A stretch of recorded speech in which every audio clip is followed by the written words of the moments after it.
nature of the gods in Egyptian mythology, along with their deeds and their customs, surroundings their worship, strongly reflected the physical characteristics of the country and its unique culture. Other characteristics of Egypt's myths also reflect the local heritage. Egypt is a land of physical extremes, situated in the northern sector of Africa.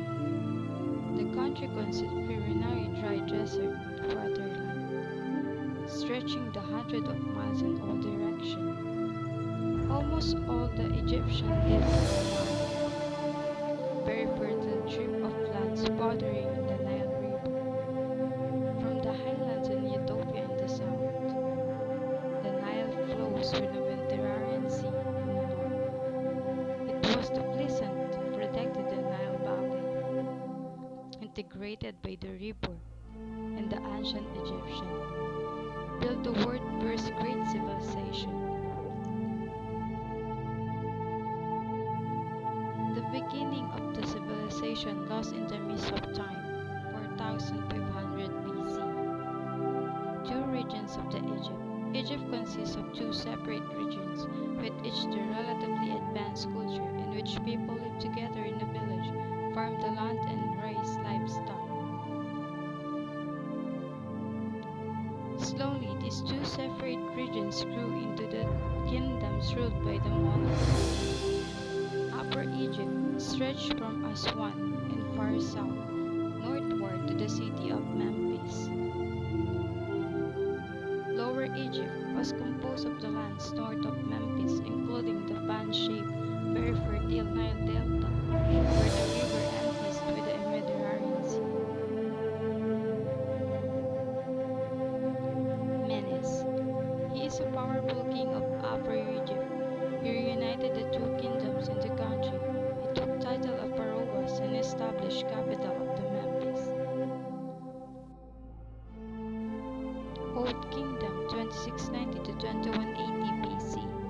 The Great Pyramids were erected. Middle Kingdom 2055 to 1650 BC. The trade with other peoples greatly expanded and Egypt absorbed much of Nubia, region lying to its south. New Kingdom 1550 10 to 70 BC.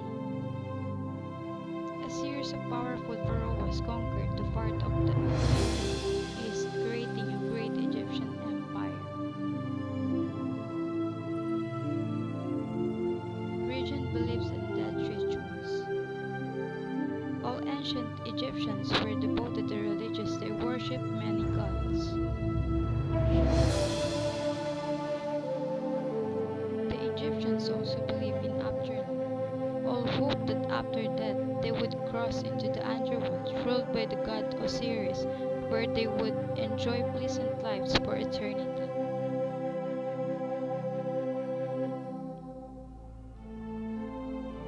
The first was the Ka. This was a person's life force and a sort guardian angel which remains with the body in the grave. The second one is Ba. The person's personality could depart to the tongue, ascend into the sky.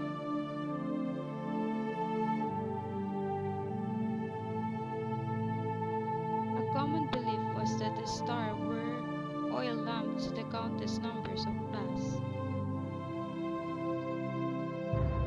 Egyptians viewed burial procedure and customs as spiritually important. Those who could afford to erect tombs of bricks or stone.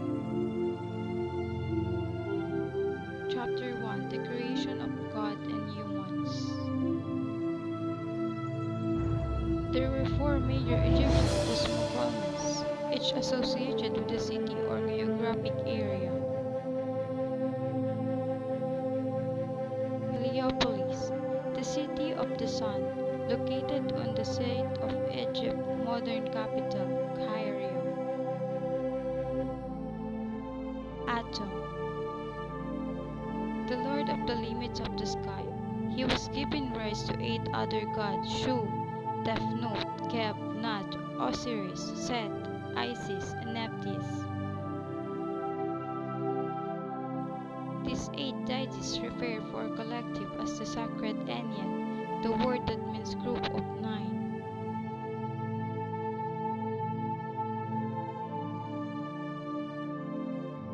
Memphis, the ancient Egypt's earliest national capital. The creation story centered the god Thoth. The Memphites believed that Thoth was powerful, that he was able to create members of the sacred Ennead, including Atum, simply pronouncing their names. Hermopolis, the principal creation group of the Adnan, a word similar to Aknet, to the group of 8. 8 members: Nun, Naunet, He, Haunet, Keg, Kauket, Ammon, and Ammonet.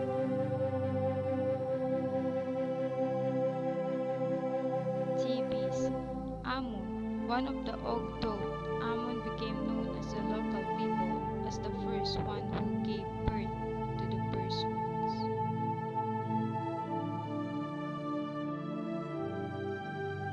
The Egyptians eventually recognized and worshipped all these gods and came to view the various creation stories as equally valid. Local traditions also shared certain concept gods and events.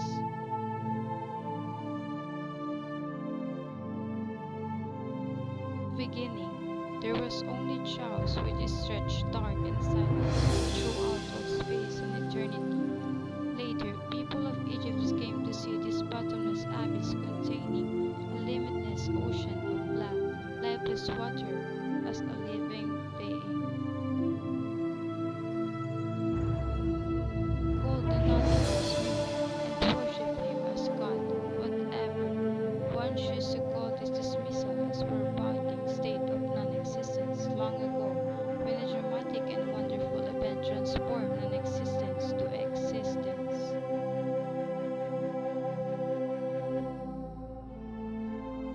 This was the creation of Ammon, the first one, the king of gods, the maker of all things.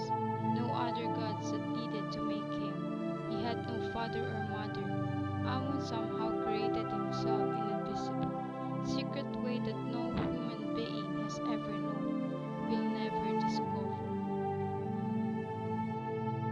Ammon mysteriously sprang into being. The deathly stillness of the cosmos was shattered by his magnificent piercing voice. The might blast set and the rest of creation.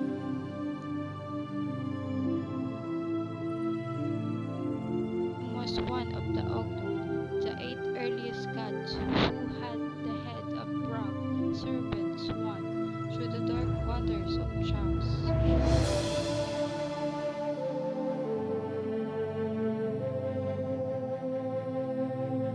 Ammon created the 7 and joined them to the 8th member of the Ogdoad.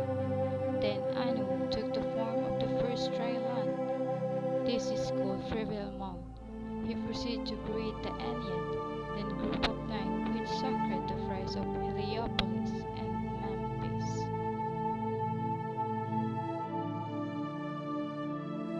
Ammon created drum-headed god Gnu, and all the other gods, spirit, and demons, and inhabit in sky, earth, and underworld. The strenuous acts of creation, Anim rose in the sky and assumed the shape and feature of the living sun, in which he formed is often called Amun-Ra. As he looked down afar, the new phase of creation began, namely, that the earth and the human that inhabit it. Amun chose the ram-headed god Nu, one of 2 lords of destiny. The destiny Kun controlled of the human race, with Anum's blessing, the first woman mold in his divine pattern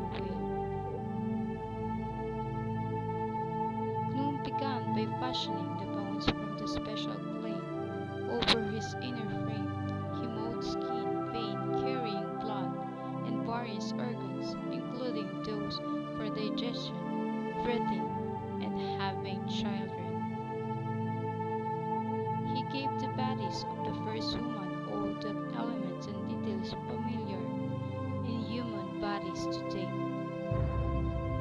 But they possess yet spark of life, including movements and thought. So Kun bred into it. His creation fastened them, some of his own life force, thereby animating them.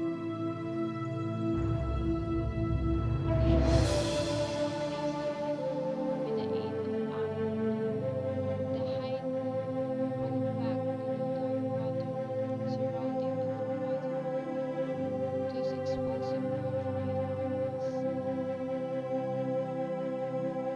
He helped force people to establish new cities, most of them moved to the land of sacred cities.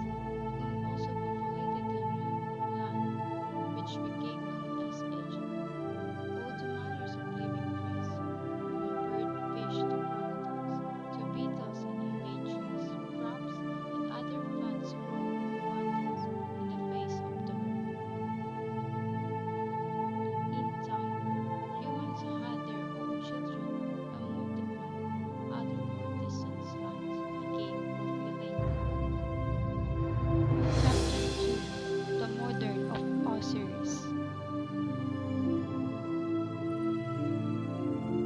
There was once a golden age in which the people of Egypt lived in a state of prosperity and happiness. By order of the sun god Ra, the godly god Osiris ruled the land as a king. Osiris' sister, the goddess Isis, sat at his side as his wife, and Egypt's beautiful, wise, and strong-willed queen. Osiris was indeed a kind and humble king. He showed people how to plant crops and irrigate them using waters that were so plenty from the Nile River, overflow its banks each year. He also instructed them in making laws and worshipping the gods in a proper manner. While Osiris was away, Isis ruled Egypt instead. She kept a watchful eye in their brother Set because she sensed that Set felt jealousy and hatred for Osiris, feared that Set might scheming to stealing his brother's throne. Indeed, Set was planning to overthrow Osiris, but the present bided his time, waiting to the right opportunity to strike. And when Osiris returned from his journey, Set pretended to be pleased to see him. Set's big chance came, last when Isis away. In short dream, Osiris invited him to attend the lavish banquet in the palace. Arriving at the party, Set put a friendly face and circulated among the guests, bragging repeatedly about beautifully decorated chests that someone had recently built for him. Even the more servants bring the chest to the party, and everyone, including Osiris, was duly impressed with the fine craftsmanship. After all those presents had thrown a great deal of wine, Set swung free his strap.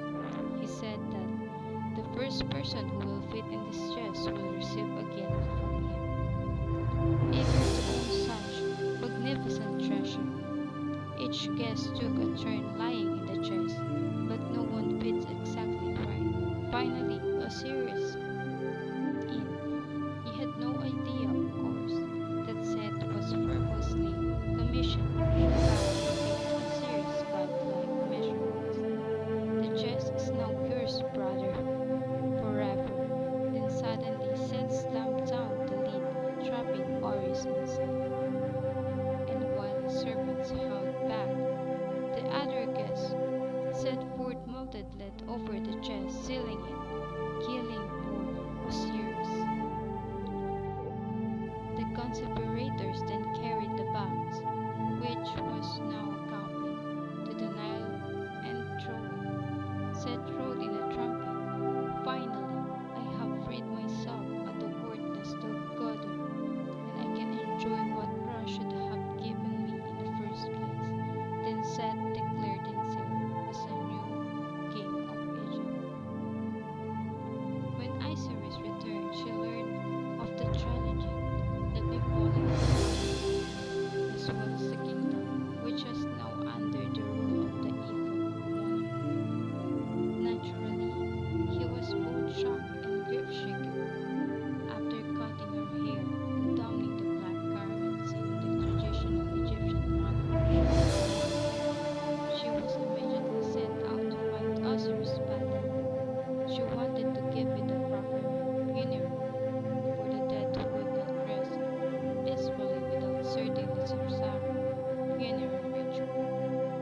search every inch of Nile in which the murderers had dumped the chest. But by then, she realized it had floated out to the sea, calculating the prevailing ocean currents to be northern. She left Egypt and journeyed as a horse-drawn cart up to the coast in Black Sea, searching for a floating bank and asking everyone she met if they had seen one. Eventually, Isis learned that such chests floated ashore near the fort of the Bibles, where it had came to rest among the exposed roots of a small young tree.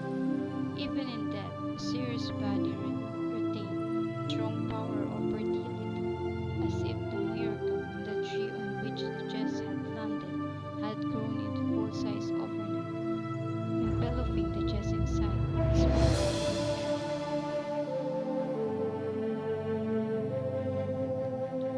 Hearing of the singular events, the local king had ordered the tree cut down, brought into his palace to use as a pillar.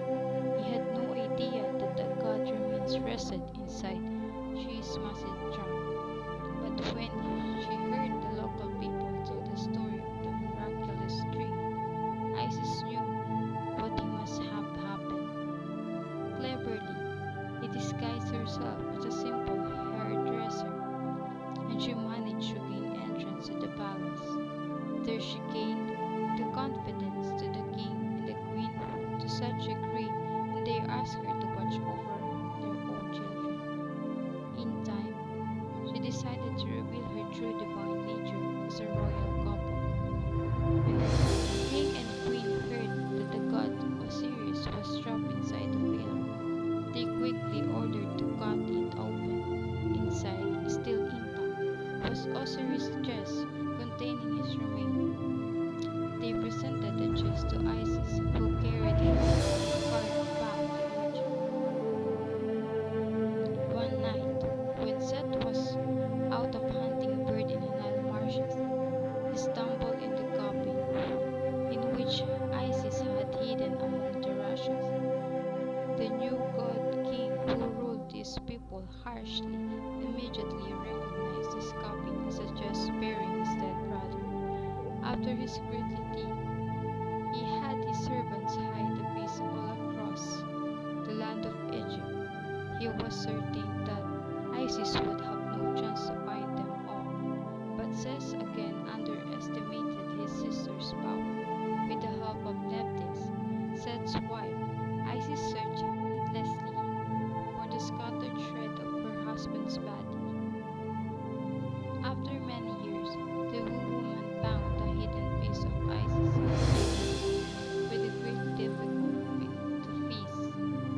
Isis back together, using every magic spell she could remember. She managed to bring him back to life for a single night. The two declared their undying love for each other. They conceived the son Osiris. Morning, Osiris departed the earth forever. True, he was now truly dead. He had since conquered death from the mighty Ra, proceed to make him lord of the underworld. And from the day forward, no Egyptian ever again feared death, knowing that his or her spirit would be well cured of the peaceful realm of Osiris now ruled. Chapter 3: Isis and the Seven Scorpions. Though the god of wisdom approached the new mother and warned, because Seth is looking for her and her son Horus, who told Iris not to despair. He pointed out that Seth was unfamiliar with a certain marshes located far to the north of the Nile Delta, and that if she and Horus hid there, Seth would not able to find them. She followed Thoth's instruction before he departed. Thoth left 7 huge scorpions to accompany and protect her and her son on their prosperous journey.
in his spare room, had then gave her the most what little food she had.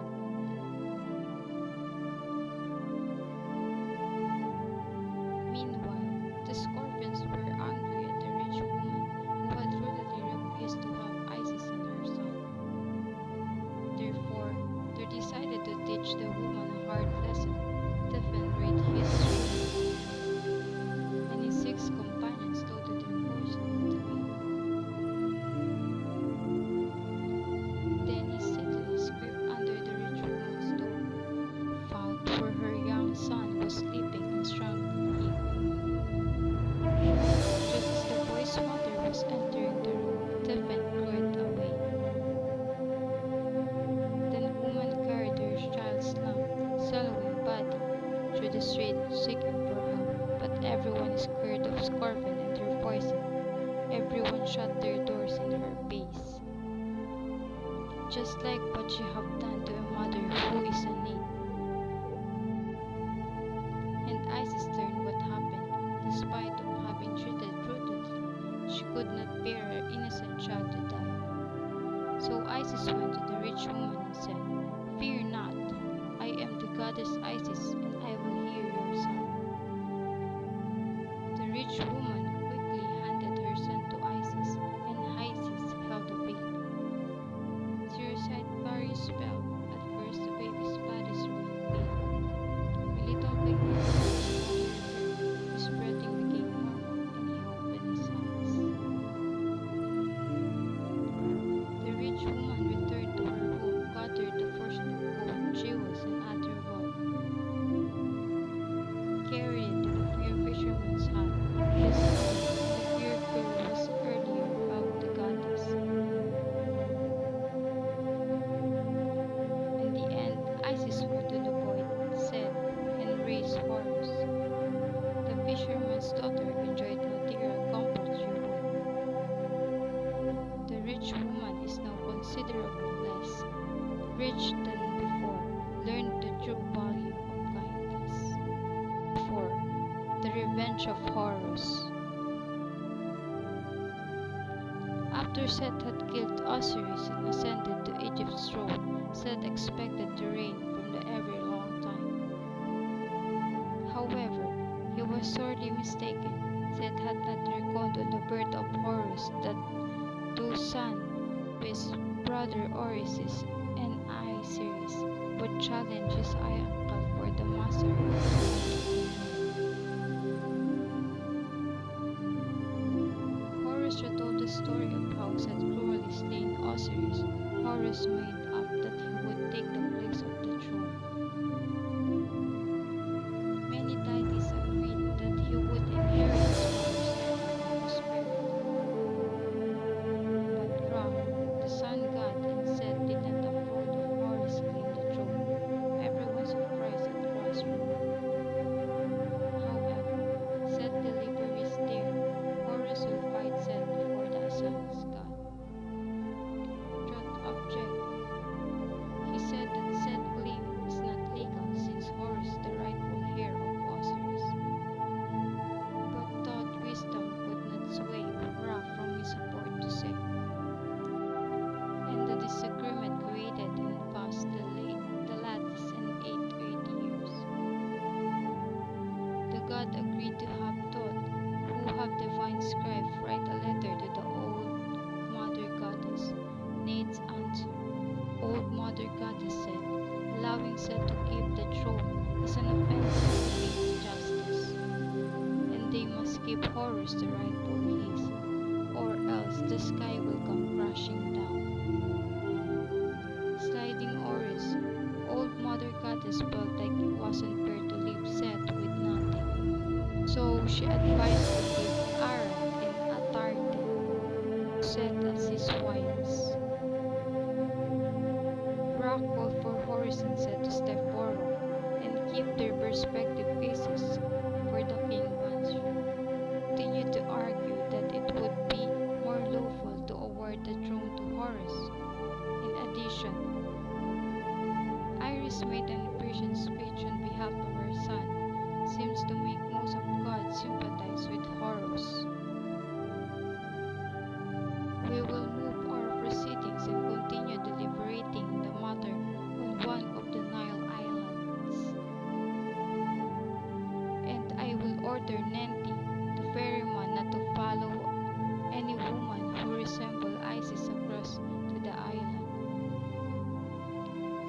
Let us proceed. Move to their court as Rahab had ordered. Isis was too clever. She changed her appearance to provoke Seth. Fear not, my dear. I will see that the man is punished, and what your son regained his rightfully inheritance. Still Seth will not accept the divine call. He challenged Horus for a mortal combat, and the winner shall be the Egypt's king. Horus accepted his uncle there as he eager to prove himself. They transformed themselves into hippopotamus and plunged into the deep river. Isis quickly fashioned a copper harpoon and hoping to kill Seth, but she hit Horus instead. She used the magic to remove a harpoon from Horus and threw it away. This time it hit Seth. Seth begged Isis do not kill him. It was strange for Seth to beg, yet she pity on her brother. That angered Horus. He lost her temper and cut off his mother's head. Ra vowed that Horus would be punished.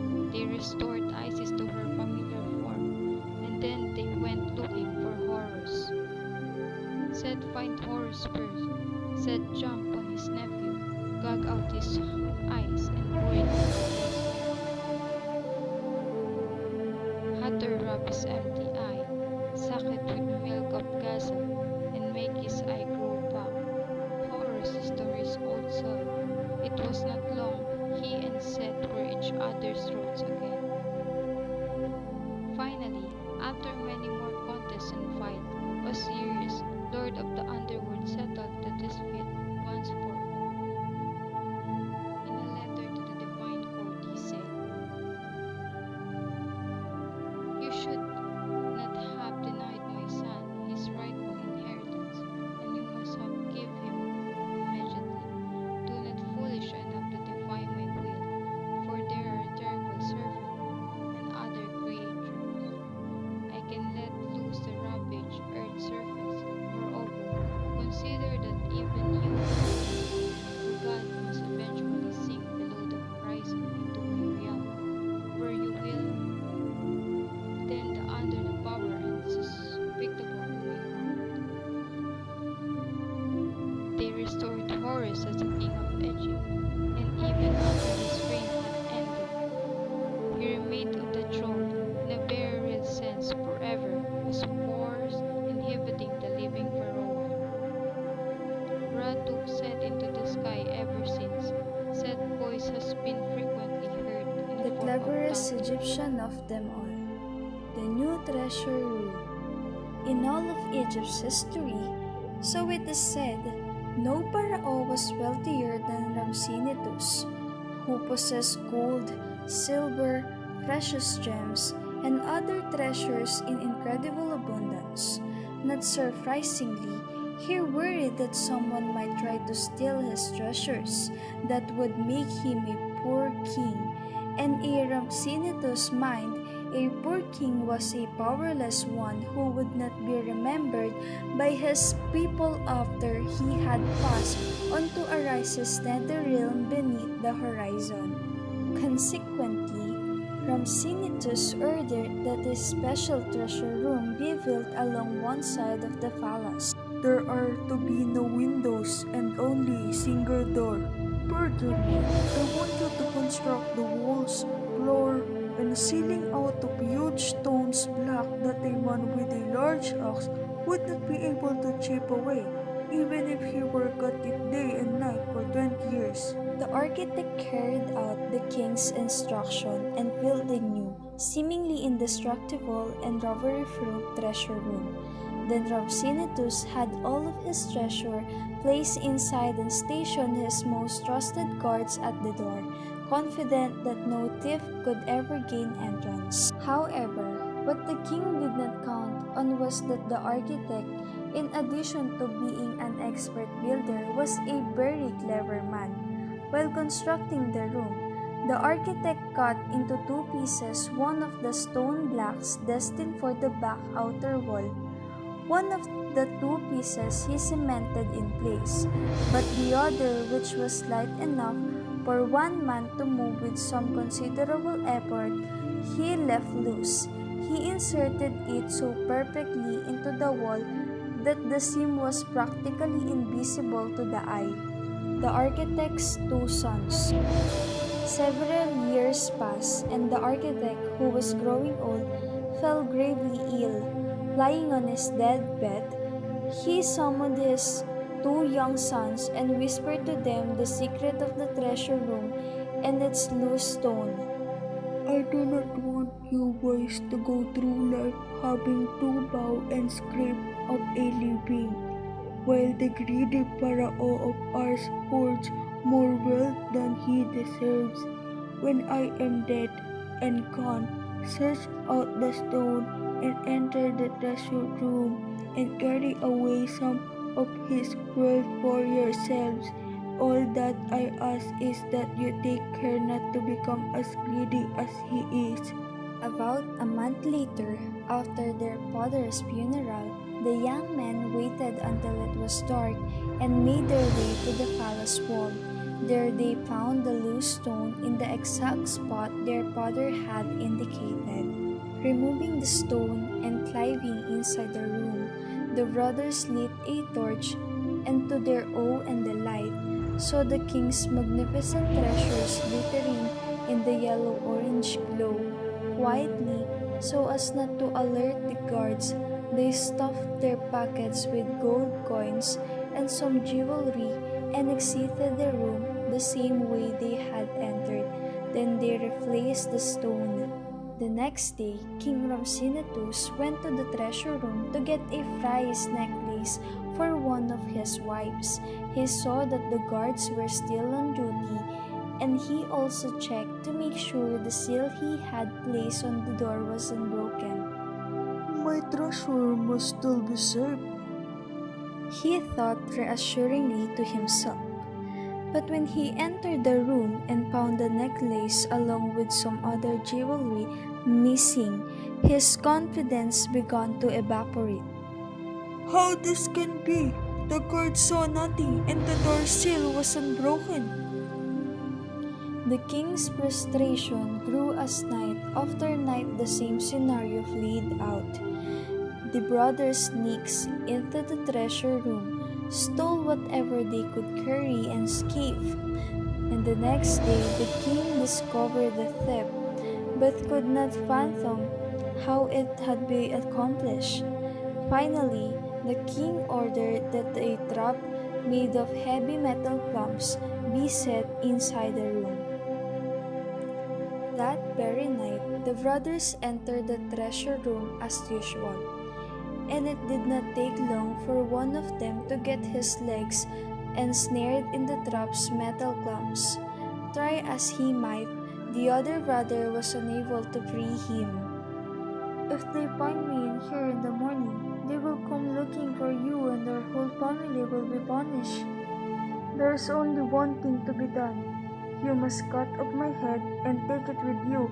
That way, no one will be able to identify me and our family will be safe. Sobbing with grief, the second brother, who agreed that there was no alternative, carried out those instructions. The next morning, when Ramsinitus discovered the headless body in his treasure room, he cried out in anger. Since someone had to have removed the man's head from the room, the king reasoned there must still be a second thief at large. In an effort to draw the living thief out, Ramsinitus had the body of the dead one hung from the outside palace wall and placed guards nearby. If anyone attempted to retrieve the body, the guards would arrest him and the thief would be caught at last. At least, this is what the king thought would be happy. Instead, the surviving brother, who was, it turned out, even more clever than his father, devised a brilliant plan. First, he collected several goat skins, filled them with wine, put them on donkeys, and herded the animals past the guards outside the palace wall. Secretly, he cut two of the skins slightly open to allow the wine to begin flowing out. Then he began screaming. My master will beat me for this. Seeing what was happening, some of the guards came over to help the young man save the wine, and before long he had become friendly with them and offered them the wine in the remaining goat skins. Once the drunken guards had fallen asleep and night had fallen, he cut down his brother's head and escaped with it. When the king heard of this trickery, he was more frustrated than ever. Oh, so help me. I will outwit this fellow somehow.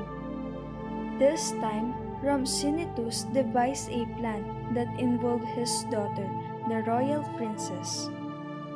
I will issue a proclamation saying that anyone in the kingdom can speak to you and that you will grant him whatever favor he desires. But first, he will have to tell you the cleverest thing he has ever done. When our thief reveals himself in this way, he will be my prisoner at last.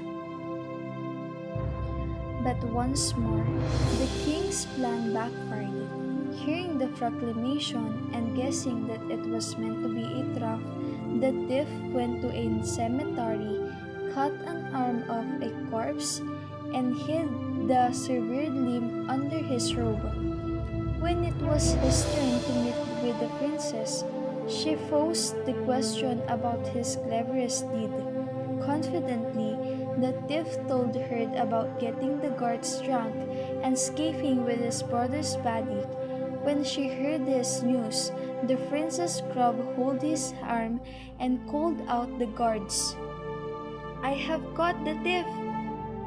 She yelled triumphantly. But then, to her horror, she noticed that the man was gone and she was left holding the severed arm, which the thief had cleverly made to look like his own.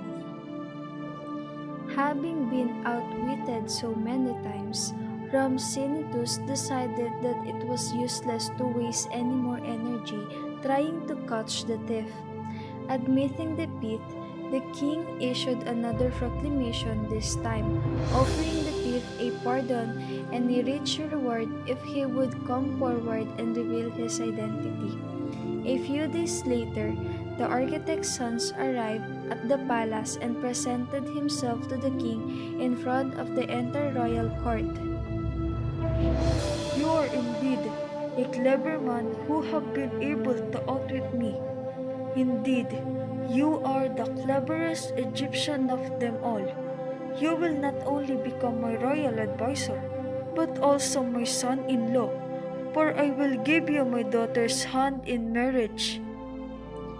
In this way, Rhampsinitus showed that he was, if not exceedingly clever, at least wise, for now the cleverest living countryman would be his trusted servant forever.